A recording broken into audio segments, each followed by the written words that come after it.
আজকে থেকে ধরেন লক্ষ কোটি বছর আগে, কত কোটি বছর আমরা জানি না, আল্লাহ রাব্বুল আলামিন একা ছিলেন। একা তিনি সর্বপ্রথম সৃষ্টি করলেন আরশে আযীম। কি সৃষ্টি করলেন? আরশ আল্লাহ রাব্বুল আলামিনের একটা এমন স্বতন্ত্র সম্মানিত একটা সৃষ্টি, যেটা সবচেয়ে বড় সৃষ্টি, এর চেয়ে বড় কোনো সৃষ্টি নাই। এমনকি কিয়ামতের মাঠে এই আরশের ছায়া আল্লাহ রাব্বুল আলামিন 7 শ্রেণীর মানুষকে ছায়া দিবেন। সুবহানাল্লাহ। ওই 7 শ্রেণী সম্পর্কে আমরা অন্য হাদিসে পড়ে নিব, অনেকে হয়তো জানেন। তো আরশ সৃষ্টি করার পরে আরশটা ছিল পানির উপরে। কোথায় ছিল? পানির উপরে। সূরা হুদের মধ্যে আছে। আমি শুধু রেফারেন্স গুলো আপনাদেরকে সূরাগুলো বলে দিব, বাসায় গিয়ে আপনারা পড়বেন। প্রত্যেকটা আয়াত কিন্তু এখানে ধরে ধরে বলার সময় নাই আর আমার কাছে। তো আরশটা ছিল পানির উপরে। এরপরে আল্লাহ রাব্বুল আলামিন আসমান এবং জমিন সৃষ্টি করেছেন 6 দিনে। পুরো মহাবিশ্ব আল্লাহ রাব্বুল আলামিন সৃষ্টি করেছেন কত দিনে? 6 দিনে। ফি সিত্তাতি আইয়াম, 6 দিনে। এখন সৃষ্টি করার পরে আল্লাহ রাব্বুল আলামিন কলম সৃষ্টি করেছেন। কি সৃষ্টি করেছেন? কলম। ইলমের সাথে যে কলমের সম্পর্ক, এটা একটু পরে আরো ক্লিয়ার হবে আপনাদের কাছে। আল্লাহ পাক কলম সৃষ্টি করে বলেছেন, উক্তুব, কলম তুমি লিখো।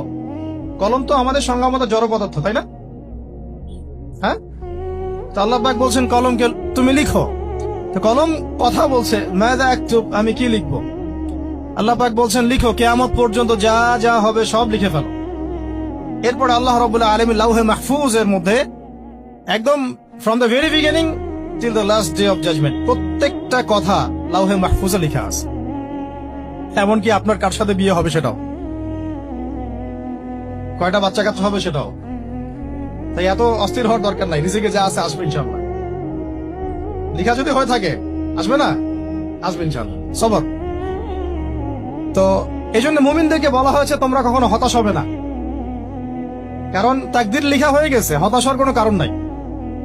একটা প্রবণতা আমরা সমাজে দেখছি আত্মহত্যার। ইয়াং জেনারেশনকে আমরা নসিহত করব যে ভুলেও নিজের জীবনকে বিসর্জন দিতে যান। আল্লাহ রাব্বুল আলামিন আপনাদের সৃষ্টি করেছেন তার ইবাদত করার জন্য এবং তার জমিনে তার দিনটাকে প্রতিষ্ঠা করার জন্য। খেলায় খেলায় আপনার জীবনটা নষ্ট করবেন না, ঠিক আছে ভাই? আল্লাহ পাক বোঝার তৌফিক দান করেন। তো কলম সৃষ্টি করার পরে কিয়ামত পর্যন্ত সব লেখা হয়ে গেছে। এখন আমাদের এই পৃথিবীতে তো মানুষ ছিল না, ছিল? এদিকে মনোযোগ দেন।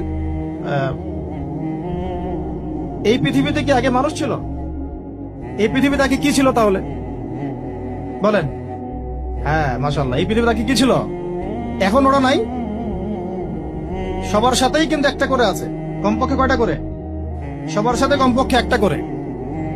আর কোন কোন জায়গা আছে যেখানে জিনের বড় বড় আখড়া আছে।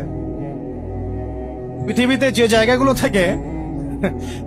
জায়গাগুলো থেকে ইসলাম বিরোধী অপতৎপরতা গুলো চলে, ওখানে জিনের আখড়া বেশি। কথা বুঝতে পারছেন? তো জিন জাতিকে আল্লাহ পাক ধ্বংস করে দিয়েছেন তাদের পাপের কারণে, আল্লাহ দ্রোহিতার কারণে, অবাধ্যতার কারণে। এখন আল্লাহ রাব্বুল আলামিন ইরাদা করলেন পৃথিবীতে আমাদেরকে সৃষ্টি করবেন, মানে মানুষকে সৃষ্টি করবেন। আল্লাহ পাক তার সমস্ত ফেরেশতাদেরকে একত্রিত করলেন। ঘটনাটা কিন্তু খুব ইন্টারেস্টিং। আমি জানি এখানে ওলামায়ে কেরামও আছেন, তবে আমি সবার জন্য প্রযোজ্য হয় এমন কথা বলারই চেষ্টা করছি, কারণ অনেকে হয়তো এগুলো নাও জানতে পারে।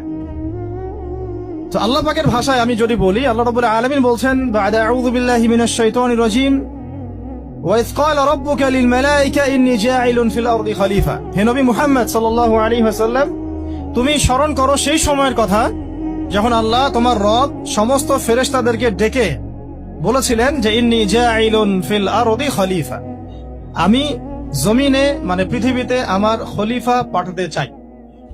কি পাঠাতে চাই? আরো জোরে বলেন। আল্লাহ পাক বলেননি পৃথিবীতে মানুষ পাঠাতে চাই, পৃথিবীতে নতুন কোন মাখলুক পাঠাতে চাই। আমাদেরকে আল্লাহ পাক সম্মানের শব্দে সম্মানিত করেছেন, বিশেষায়িত করেছেন। আমাদেরকে বলেছেন আমরা আল্লাহর খলিফা, আমরা আল্লাহর খলিফা। এখন আমরা আল্লাহর খলিফা, কিন্তু পৃথিবীতে মানুষ খিলাফা শব্দ সহ্য করতে পারে। হ্যাঁ, কি অদ্ভুত না? এটা কোরআনে কি শেষের দিকে আছে না প্রথম দিকে আছে? সূরা বাকারার একদম শুরুর দিকে 3, 4, 5টা পৃষ্ঠা উল্টালে দেখবেন এই একটা আছে। কোরআন তাহলে শুরু থেকে কখনো খুলেও দেখেনি সে ব্যক্তি। প্রমাণ হলো এটা, সে খুলেও দেখে না, অথবা দেখলেও সে এড়িয়ে গেছে। আল্লাহ পাক আমাদেরকে বললেন যে পৃথিবীতে আমি আমার খলিফা পাঠাতে চাই। তাহলে আদম আলাইহিস সালামকে আল্লাহ পাক মোহাব্বতের শব্দে, সম্মানের শব্দে বিশেষায়িত করলেন কি বলে? সুবহানাল্লাহ, সুবহানাল্লাহ। আর খলিফা কাকে বলে এটা আমি আপনাদেরকে বুঝাচ্ছি একটা দোয়া থেকে, একটা দোয়া থেকে। এই যে গাড়িতে করে আমরা বাসা থেকে আসলাম বা যখন কোনো সফরে যাই, আমরা একটা দোয়া পড়ি, সুবহানাল্লাযী সাখখারা লানা হাযা ওয়া মা কুন্না লাহু মুকরিনিন ওয়া ইন্না ইলা রাব্বিনা লামুনকালিবুন। এতটুকু তো পড়ি নাকি? বা এগুলো পড়তে হবে? বইমেলা এসেছি শুধু লেকচার শোনার জন্য না, ছবি তোলার জন্য না। আজকে জীবনটা পরিবর্তন করার নিয়াত করে যাইতে হবে, ঠিক আছে ভাই?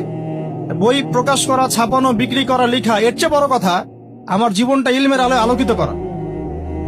আমি বই লিখলাম ধরেন একটা, আমার মধ্যে সেই আমল নাই, লাভ নাই, লাভ আছে?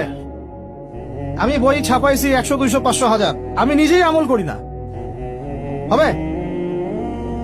আগে আমল, আমল জরুরি। ইলমের সাথে আমলটা খুব বেশি জরুরি। আলেম তাকেই বলা হয় যে ইলম অনুযায়ী আমল করে। তাহলে আল্লাহ পাক বলেন লিমা তাকুলুনা মা লা তাফআলুন, তোমরা এমন কাজ, এমন কথা কেন বলো যে আমল নিজেরাই করো না? কাবুরা মাকতান ইনদাল্লাহ আন তাকুলু মা লা তাফআলুন, আল্লাহর কাছে সবচেয়ে গর্হিত একটা অপরাধ, তোমরা একটা কথা বলবা কিন্তু আমল করবা না। তো দোয়াটা মুখস্থ করবেন। এই দোয়ার নিচে একটা অংশ আছে, আল্লাহুম্মা আনতা সাহিবু বিস সাফারি। আমার কথাটা শুনেন, খলিফার অর্থটা বুঝেন। অনেকে তো অনেকভাবে ব্যাখ্যা করে আর কি। আল্লাহুম্মা আনতা সাহিবু ফিস সাফারি, আল্লাহ তুমি এই সফরে আমার সাথী।